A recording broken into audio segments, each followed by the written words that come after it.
মোটামুটি দেখতেই তো পাচ্ছ।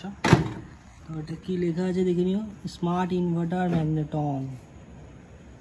চলো, তো এটা হচ্ছে এলজির একটা মাইক্রো ওভেন। তো এর ভেতরে এই যে ম্যাগনেটন আছে, পিসিবি, এখানে একটা পিসিবি। তো টেকনিশিয়ান ভাইরা তোমরা তো দেখলে বুঝতেই পারছো এটা কি micro oven. Normal micro oven নাই, কিন্তু এটা আবার ইনভার্টার টেকনোলজির মাইক্রো ওভেন। তো এটা ব্রেকডাউন কেস ছিল, তো আমরা দেখতে গেছিলাম। ফার্স্ট দেখতে যাওয়াতে ফার্স্ট হিট হচ্ছিল না, সব কিছু লাইন ওকে।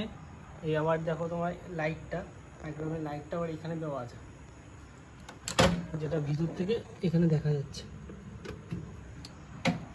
তো মেনলি আমরা দেখতে গেছিলাম, এটা হিট হচ্ছিল না।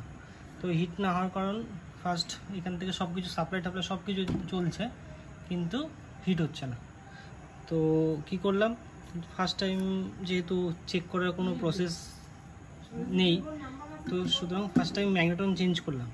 ম্যাগনেটন চেঞ্জ করার পরে সেম ইস্যু, ওই হিট হচ্ছে না। তো সেক্ষেত্রে আমরা কী করলাম, পুরো মাইক্রো ওভেনটাই আমরা তুলে নিয়ে আসলাম রিপেয়ারিংয়ের জন্য। বললাম কাস্টমারকে যে রিপেয়ারিংয়ের জন্য নিয়ে যেতে হবে। তো সেই জন্য রিপেয়ারিংয়ে নিয়ে আসলাম। রিপেয়ারিং নিয়ে এসে এই যে জ্যাকটা আছে এখানে, এই জ্যাকটা খুললাম।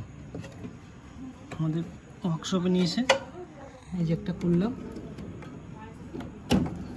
খুলে এটাতে জাস্ট ক্লাম মিটার দিয়ে ভোল্টেজটা চেক করলাম রানিং করে।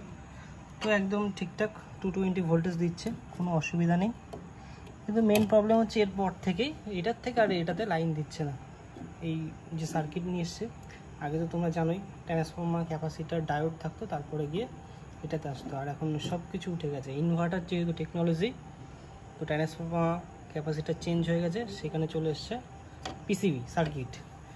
তো কি করব, তো যেখান থেকে আমরা পিসিবি মেনলি রিপেয়ার করাই, রিপেয়ারিংয়ের জন্য সেখানে নিয়ে গেলাম। পুরো মাইক্রো ওভেনটাই ধরে নিয়ে গেলাম, যেহেতু ফোন করলাম যাকে, সব সেট আপ লাগবে, সব সেট আপ ছাড়া হবে না।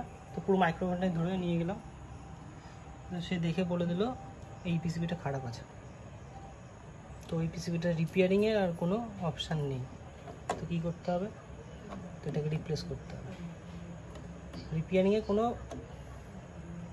অপশানই নেই, এতে কোনো কিছু পার্টস পাওয়া যাবে না, তাই বলে দিল। তো একটাই কথা, এখন যদি মাইক্রো ওভেন ইনভার্টার টেকনোলজি এসছে, তো সমস্ত টেকনিশিয়ান ভাইরা অনেকেই কাস্টমার জিজ্ঞাসা করে যে কোন